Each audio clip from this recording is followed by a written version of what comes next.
Hey everyone, I'm Stephanie, and I believe that the right book at the right time can change lives, and that all readers should read children's literature, especially adults.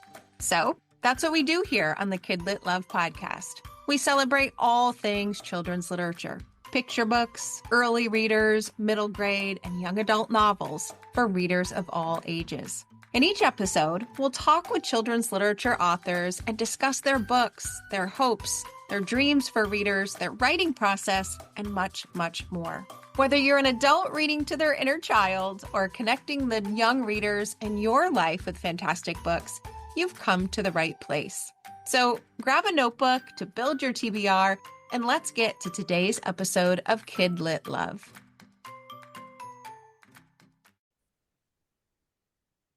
Hey everyone, welcome back to another episode of the KidLit Love podcast. I'm Stephanie Affinito, your KidLit loving host, inviting you back to another bookish conversation with a children's literature author.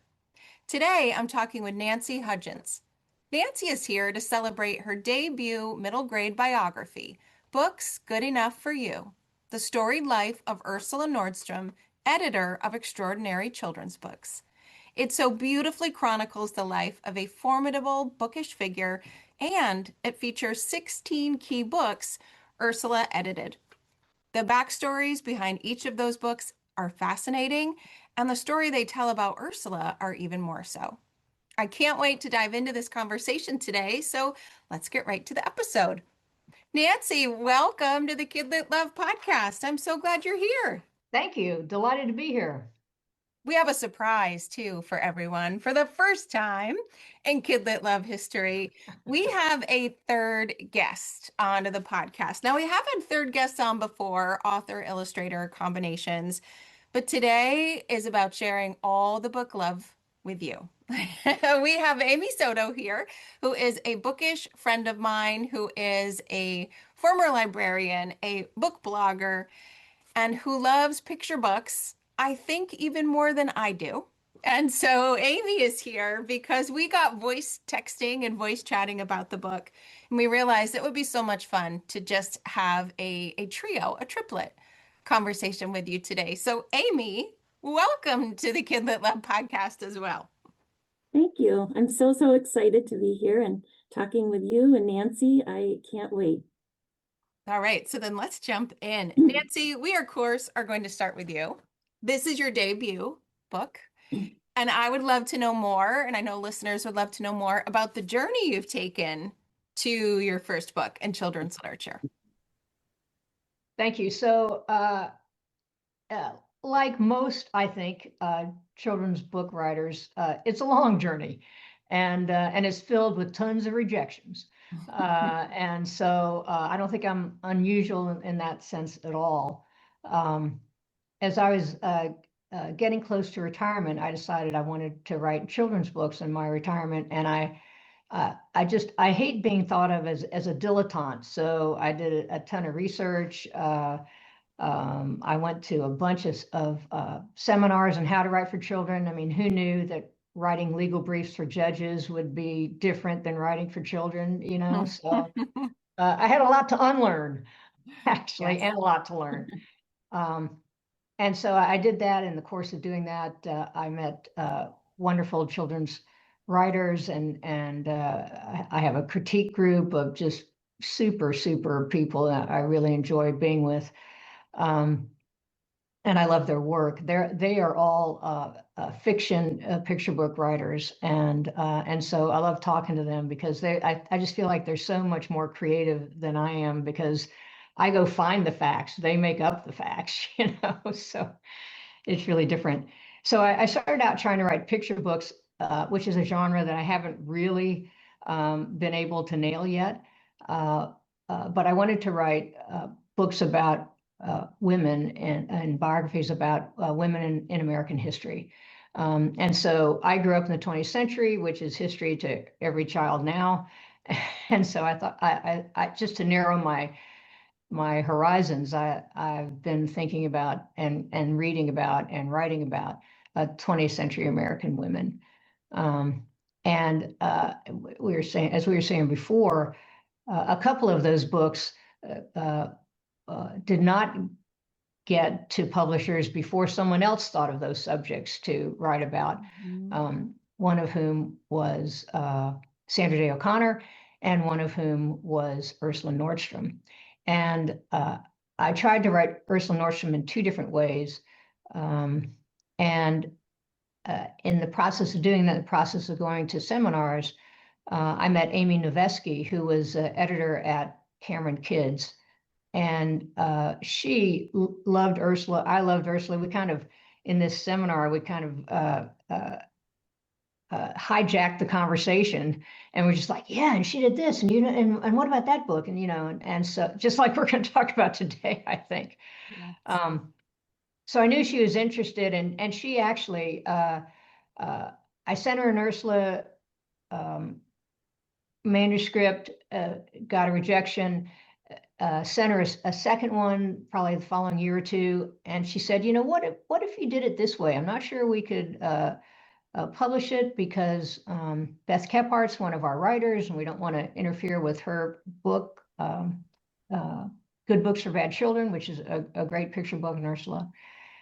So, why don't you try? And I really liked Amy, and I had this, we were both members of the Ursula Nordstrom fan club, basically. So I tried to do that, and it just wasn't different enough from the other one, and she decided not to take it. So here I have all this research. I mean, I'd been to the Beinecke library at Yale.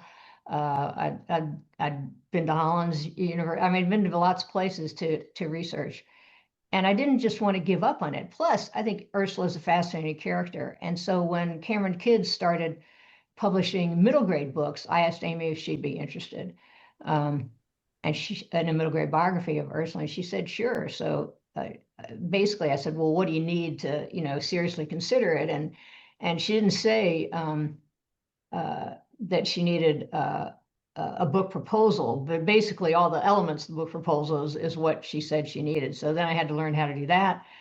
And ultimately she acquired the book. So that's kind of the long journey with many, many rejections in between. Yeah. And here you are celebrating the debut. Now, how was it switching from writing with a picture book in mind to a more expansive middle grade biography, which obviously you needed the space because Right. I felt like you could have doubled the size of this book and I still would have been as glued to the page as I was. But how was that shifting formats?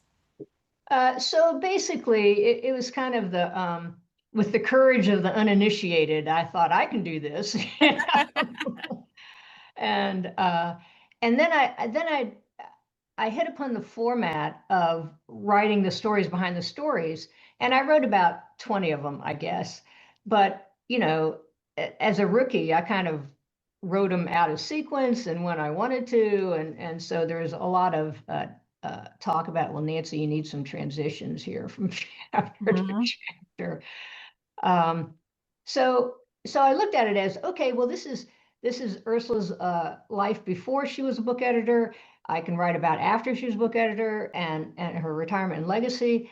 But if I write multiple chapters about the stories behind the stories, which I loved and I thought kids would love, then it's just 16 separate picture books, and I can do that, right? Yeah, well, it was a lot harder. So that's how I hit upon it. That I just kind of conceptualize it as I've kind of done this before. There are just more of them. Yeah, I can do it. And I mean, I say that, but you have to believe there were days and weeks and months where I'm going, am I doing this right? Do I know what I'm doing? And ultimately I would just go back to the book proposal. They bought the book proposal. That's the book they want. So, I just tried to do that. But to be frank, if I didn't have two fabulous editors and an agent who used to be an editor, this book would never be this book. So yeah, it's a community effort, right? Every author here has said, like, it takes a village to really put the book into your hands. And critique partners, and I mean all the people who looked at it in between, and yeah. Well, I know both Amy and I were really interested in your research process. We often voice note each other. And so we've had voice notes about you in the book and what we would ask you if we could. And I was most interested in that research process of how you got to know Ursula so deeply and so intimately, and the letters and all of those things. And I know Amy's really interested on why those 16 and how did you get the backstories behind those books. And I'm going to go first, if that's okay, Amy. I would love to ask you about that It's research your that podcast, you you know, mentioned. so Yeah. yeah. Tell us how you learned so much about her. Like, I truly feel like I just grew up right alongside of her, Nice. especially because those firsthand Yeah. letters that you have were just fascinating to me. So Right. talk about that process. Well, I stand on the shoulders of Leonard Marcus. I mean, he wrote Dear Genius, in which he did a summary of Ursula's life, and then he curated 300 and some letters and put them in the book Dear Genius. And I read that when it first came out, like 25 years ago. And I was captivated, but I wasn't writing children's books at that point. So then when I decided I wanted to write children's book, at some point I thought, that book was great. I should go back and revisit it. And of course, what captured me was her sense of humor. I mean, she was so funny, and she was willing to be self-deprecating, and she was just great. And then the other thing, I was a mediator at the time. The other thing was that she was persuasive in ways that I found charming, and I'm sure that her writers did too. So the second time I read it, maybe the third time I read it, when I was writing the book, I was learning things about how to write books too, from reading her editorial letters. But that got me started. And so I just went to the bibliography of Dear Genius. I tried to find every single book in the bibliography, or article or things she'd written. Um, and most of that you can do online now, which Leonard couldn't do in the mid Right. 1890s. And then I Googled him and discovered he had uh, given some of his files to the Beinecke Library because he'd gone to Yale.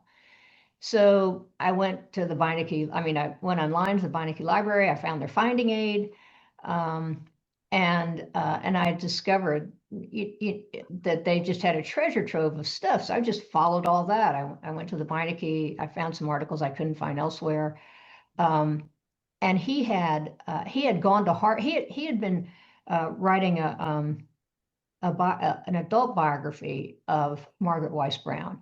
And so he had gone to speak with tons of people who knew her. She died in 1952. So he found a lot of writers who knew her and interviewed them. And they would talk about her Ursula's wonderful letters. And, oh, have you seen Ursula's? I got these wonderful letters from Ursula. And so he went to Harper and said, can I read them? And fortunately, they said yes. And so there were 100,000 of them. I It's could just not believe that statistic when I came to it in the book. right. And the reason is that she kept the letters and used them as a circulating file every day to all the other editors and people who worked in her department, so they could see not only what people were working on, but could also see her process and how she worked with artists and writers. Wow. And so they kept them all, and I guess they still have them all, although they're not. I read somewhere they didn't make them available to a PhD student, so I thought, well, they're not going to make them available to me. I don't have an agent. I haven't written a book before, so um, I discovered that Leonard had letters that he didn't put into the book at the Beinecke. So I found even more things there. And then I found some letters at the Bancroft Library at UC Berkeley, which is near me. And so just kind of pieced together, looking at everybody else's footnotes and bibliographies of other people I wrote about. And so that's how I found so many more letters. And then also she wrote some articles, and her voice comes through in those articles as well. Mhm. And what I really wanted to do was to give kids a sense of her. You can say, oh, she had a great sense of humor, but that doesn't quite cover Right. the sense of humor she had. So I just cherry picked the stuff I really liked and figured out a way to weave it all in. Mm. Well, it really just is so immersive. Like you close Thank you. that last book and I always say that the people that I read about my fiction novels become friends. And Yeah, sure. Ursula is not a fictional person. She is real, and I do not know her, but I really feel like I do. I feel like, and I imagine you feel like this too, writing about Ursula as your first book. I feel like she could just sit on your shoulder now as this long-term mentor for you. And Yeah, maybe. she's Yeah, gonna be yeah. there for me, that's for sure. But what a just an immersive book to truly get to know this person that I really had no idea, truly Yeah, didn't have thank any you. idea existed in the book world. Yeah, I didn't either. And somebody said, well, why did you choose Ursula over somebody else? But it was because there were a lot of things to look at. Yeah. I Mhm. mean, there were other editors in her lifetime who published wonderful books, but you can't just go find all their letters somewhere, or you Yeah. can't find their journals or something. So it was because it was available that I chose her. Yeah. So now I know, Amy, you want to talk about how she chose the books, right? These core 16 and the research behind them. So Amy, I'm gonna turn it over to you. Well, I do want to ask a couple, I have two questions for you, Nancy. One thing I kind of think you maybe already have answered this question, but I'm wondering initially, I know you've talked a lot about why you have chosen Ursula, but why really, like, how did you really initially get interested in her? I know before we kind of came on to the podcast, you talked a little bit about how you got interested in her, but where did you initially get interested in that core? I guess how did you have that core interest in Ursula as far as an editor, other than you talked a little bit about women of the 20th century. Mhm. Um, I went around the turn of the 21st century. Um, my kids were, I guess they're in middle grade basically, and they weren't readers, and I was just frantic, like Mm. why aren't my kids reading? I love Oh, to I've read. so been there. Yeah. And so I mean, this is ridiculous, but here's my thought process. Well, if they see me writing a book, that will get them interested in reading. I mean, the two don't even mesh, but I had that idea. So I did try to write a middle grade sort of imagined biography about Grace Murray Hopper, along the lines of the Childhoods of Famous American series, which mostly only had men that they were publishing at in the early 2000s. So I thought, well, I'm going to, write one and add to that. I mean, it was terrible, and I didn't know what I was doing. I had never been to a writing class, um, and so that's how I got interested in writing for children. But I didn't, and that's when I read I went to one of the national conferences of the Society of Children's Book Writers and Illustrators. Mhm. Mm. It was in LA. I had friends in LA. I drove down and went to that. And either Leonard Marcus spoke at that conference, or the book was just out and there's a lot of chatter about it. So that's when I read it and became interested in her. And I kind of, kept a list in the back of my mind of who I might write about. But of course, life intervenes. My kids are in school. I'm trying to practice law, and lots of stuff going on. Um, and so I just didn't get back to it until I decided in earnest that I need to learn how to do this, because obviously my first draft of my first book was terrible. And so I guess that's why I heard about her through children's literature, basically. Yeah. Yeah, yeah. Well, that brings me to my next question. I love the books that you have written about, and the ones that Ursula had brought to life. And I love the fact that um, she was at the forefront of bringing those books that so many people kind of initially poo-pooed in the world of children's literature and publishing, and kind of, you know, for instance, like Where the Wild Things Are kind of said, oh, you know, we don't think this is really what we want to publish. And she ended up being able to publish those books. And I loved the way that you were able to use all those books that she published and had little chapters on all of those books. And I was wondering what your research process was as far as all those beautiful picture books that you spoke about that she published. Yeah. So when I was writing the picture book, I just kind of focused on Sendak because they had that long relationship. And so, as Stephanie said, going to middle grade, I had so much more room, which I really came to appreciate. Yeah. And so I kind of looked around on, most famous children's books or children's books people love, and I looked at different lists and stuff, and so I picked some of them that way because if there's talk and chatter about them, then kids will still be reading them, and so obviously they need to be in the book. Others, I just, from her letters, I mean, this whole John Steptoe thing where she discovers him and talks him into writing children's books. He was an artist. I'm sure he never thought about writing a children's book before, but she just mentored him through that.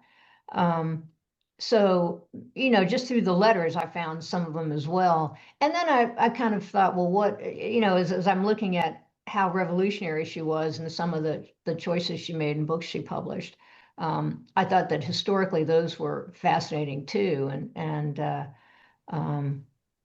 So it's a combination of all of those things, liking the books. I mean, one of the I wrote more chapters than are in the book, and maybe 4 or 5 more. And one of them was Little Bear about Elsa Holm Minerick, which I loved as a kid. I'm not sure exactly when it came out in my age, but I had younger friends, and I'd always go to their house and look at every book on their shelf, and read to them.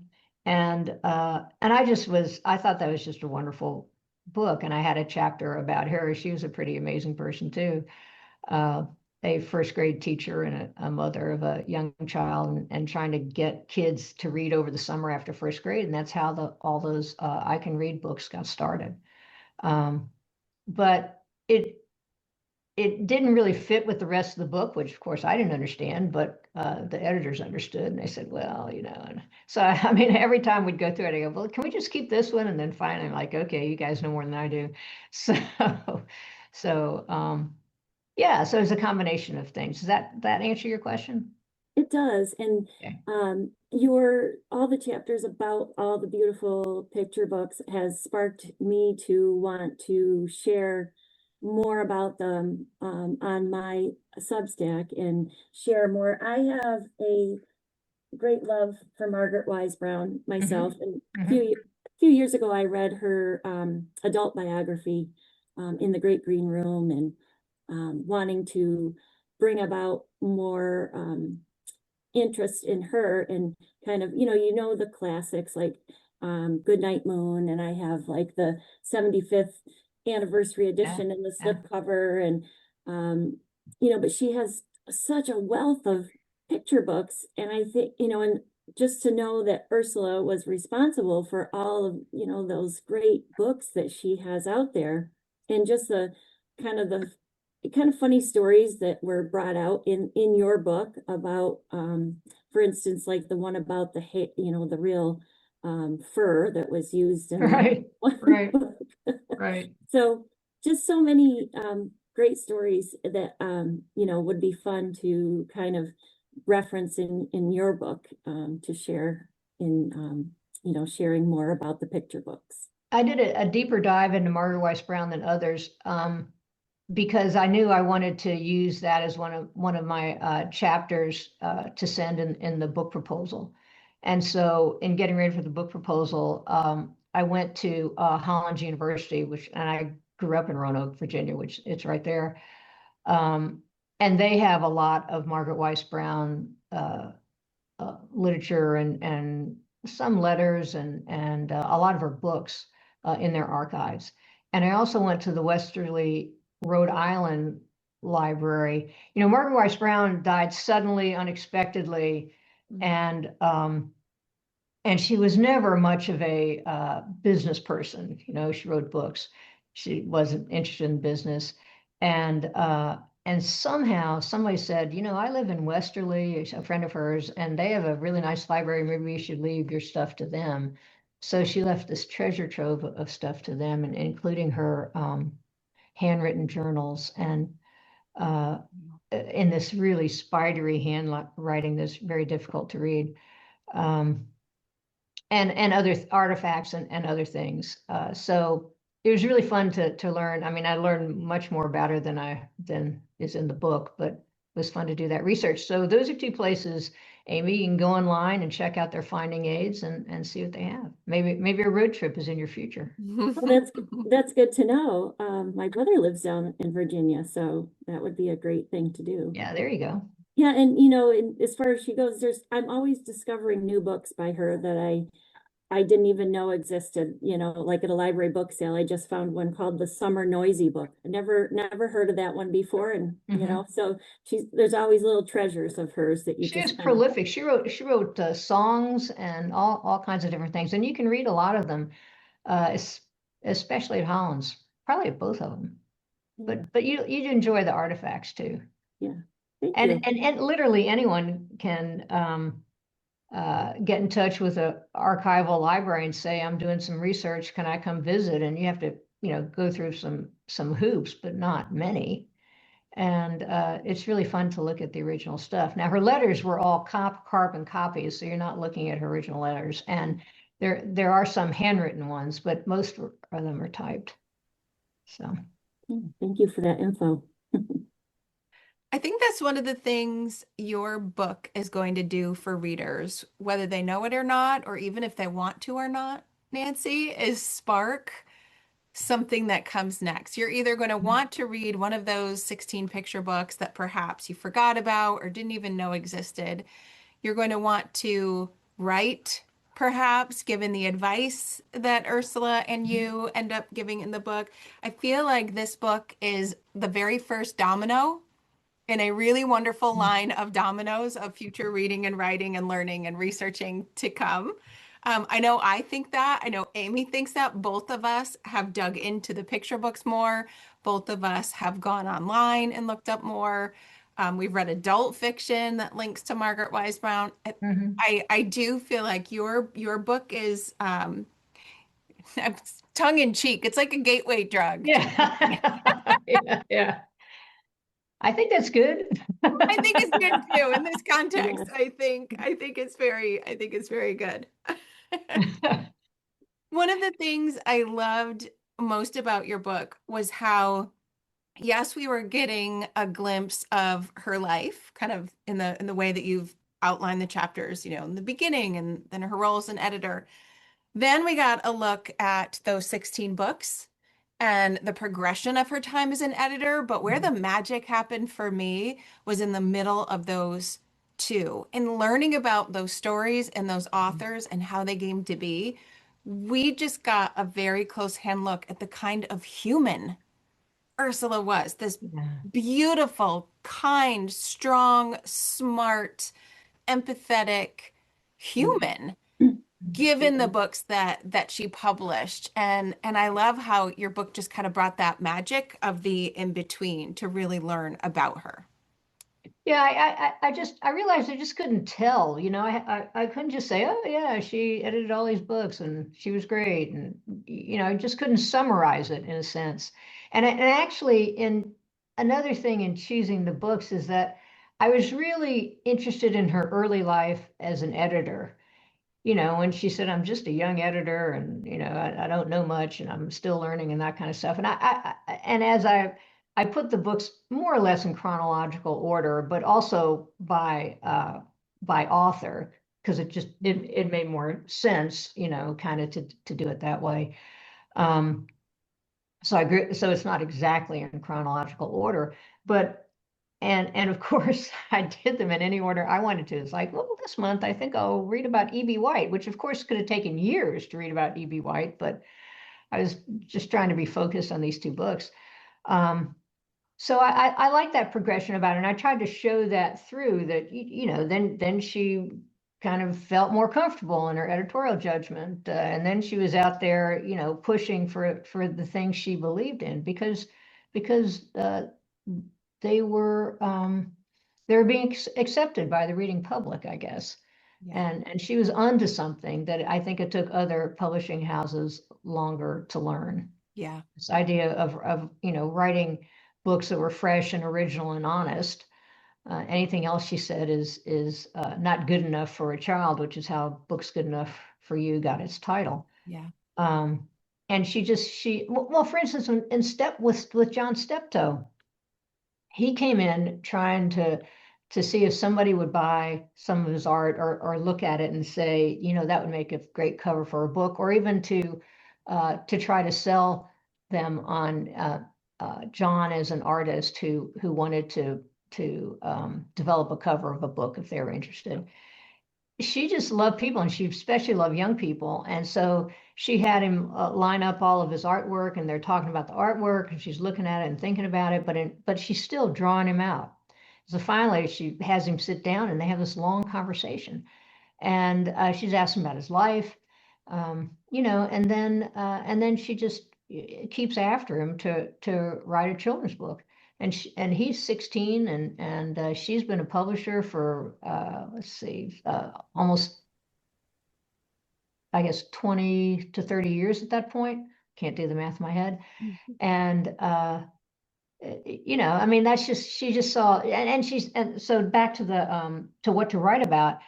She told him, I'd love to see you write this story, and don't worry if it doesn't have a great big plot. Just get the emotion right, and you have the emotion in this story. So, try to bring that out, and that's what makes many of her books special. Yeah. Yeah. Yeah. I think too, the I should say, kind of the legacies that I think she leaves behind, is that she was before her time Mhm. in bringing books that were not the status quo, that were not the norm, and believing in them and seeing them and pushing them and standing behind the author and standing behind the content.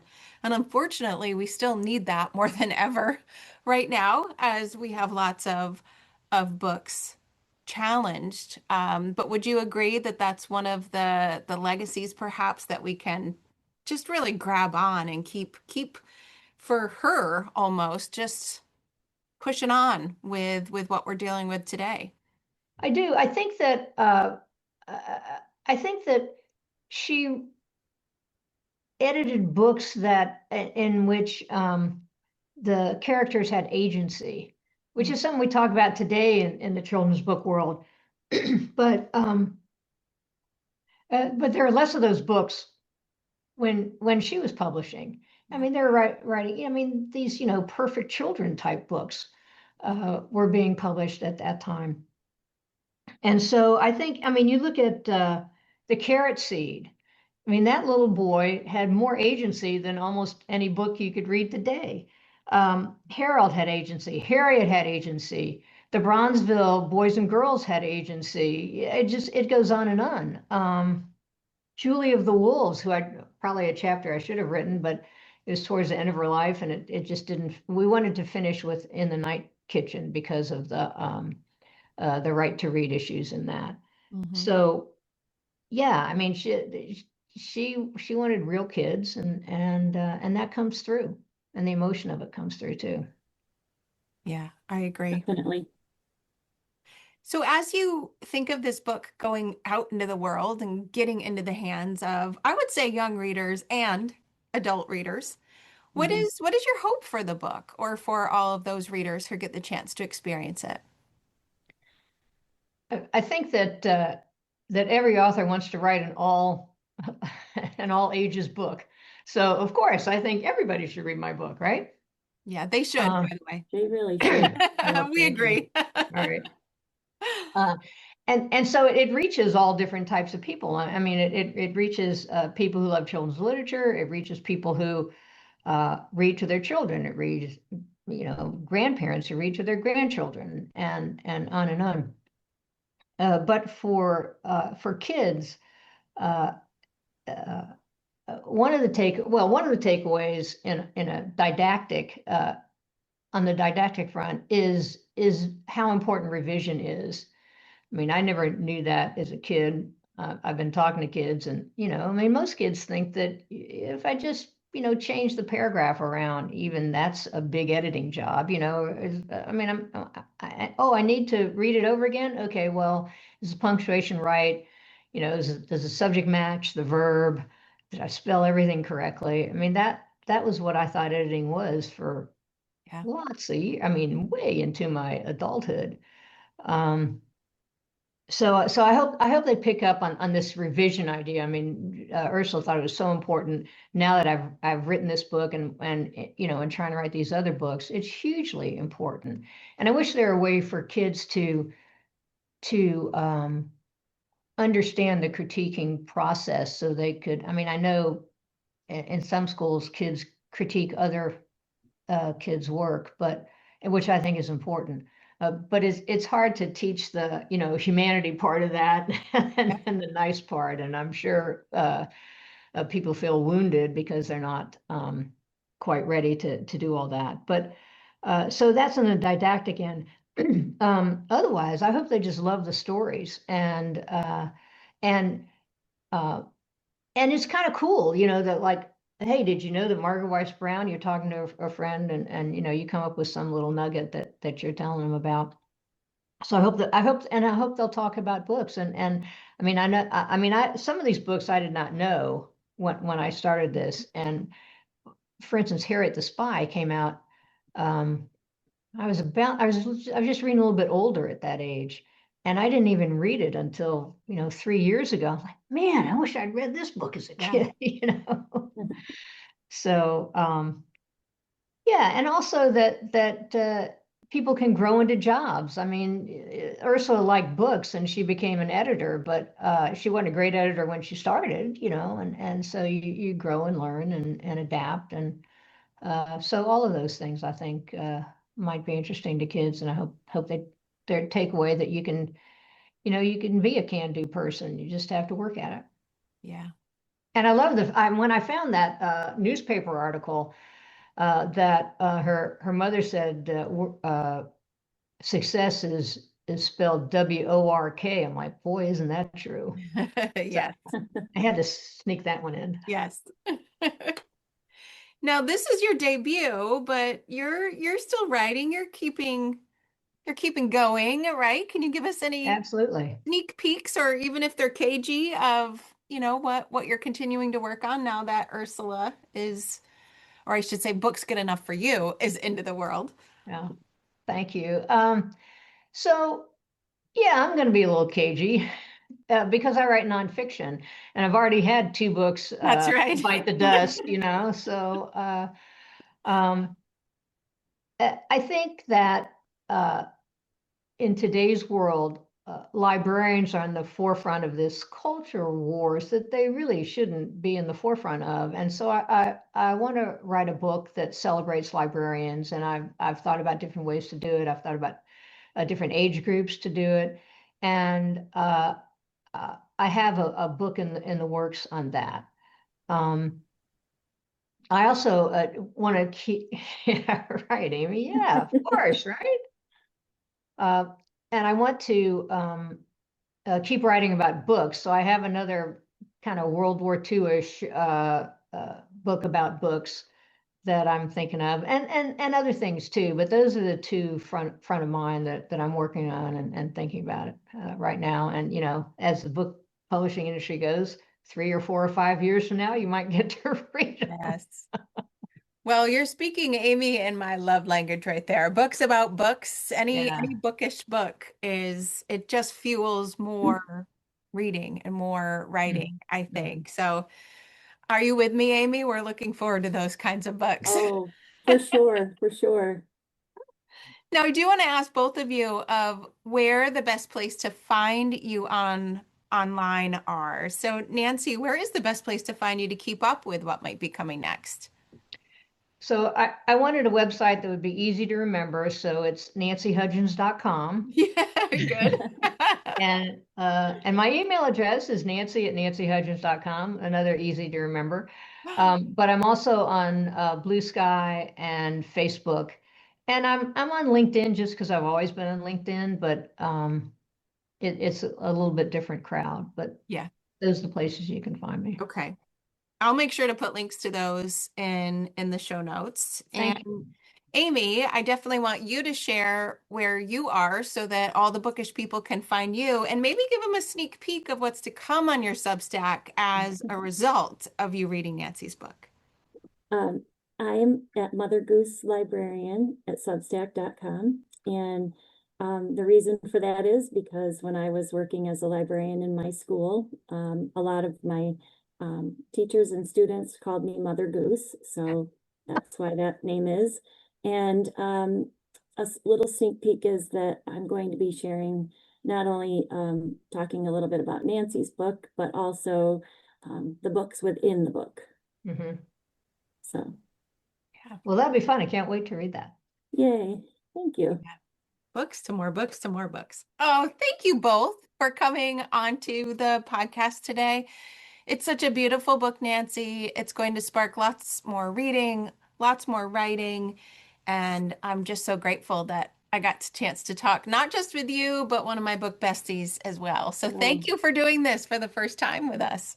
Thank you, Nancy, and thank you, Stephanie. And Nancy, I have to say, it's a book I hugged. Your book is a book I hugged. Thank you. Yeah, it was so much fun to write. I mean, I was hugging all of those writers and illustrators too, you know. Well, that's not exactly true. It was a wonderful book to research. You know, the writing is quite hard, and you have to stick to it. But yeah, I loved learning all these stories, and it was really fun. And thank you, both of you. I was like, well, I'm going to be grilled by these two people who know a lot more about books than I do. You know, so I Hope really that's enjoyed not this what it felt conversation. like. No, not at all. No, it was a conversation, which is what you originally suggested, Stephanie. It was a Yes. great conversation, and I appreciate both of you having this enthusiasm for this book. I had a great time. Thank you so much for having me. You're very welcome. And listeners, thank you for listening to another episode of KidLit Love, and I'll see you in the next one.